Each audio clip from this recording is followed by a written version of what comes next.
Quoi de plus normal que d'inviter sa famille pour souffler ses 15 bougies? Laurent Demaret, fondateur du Coréa Club Oudin, ne s'attendait pas à un tel engouement.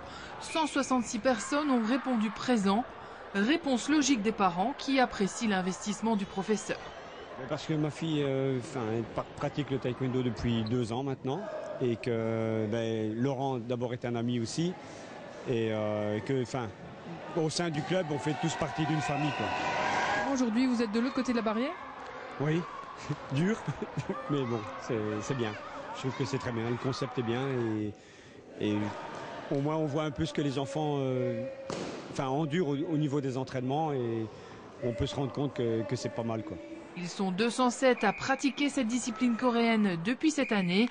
Ils étaient 40 la première année d'existence en 1997.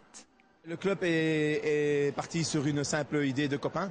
Donc on était 7-8 personnes. Et alors moi ayant le seul qui avait le grade de ceinture noire, donc on a décidé de monter un club ensemble il y a 15 ans. Et alors petit à petit le club a grossi. Et donc on a commencé à faire des petits résultats au niveau provinciaux, puis au niveau belge. Et pour finir, maintenant on est classé au niveau européen et au niveau mondial. Et ils sont encore nombreux à être présents depuis le début. Ça me fait plaisir tout simplement pour tout le travail qu'on a effectué pendant ces 15 ans afin de faire évoluer le club.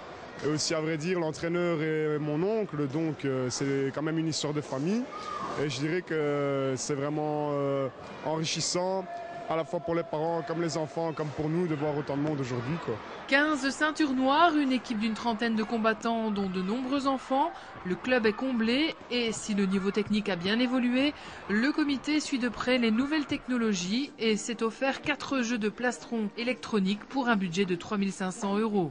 Au niveau belge, nous sommes les seuls à posséder ce système, sauf la fédération flamande, ce qui nous permet de travailler les techniques de jambes avec la sensation du plastron électronique. Donc c'est-à-dire que les jeunes de chez nous qui participent à des championnats comme ça ont déjà l'habitude de travailler avec ce système et ont beaucoup plus facile à marquer des points suivant le positionnement du pied ou l'endroit où frapper dans le plastron.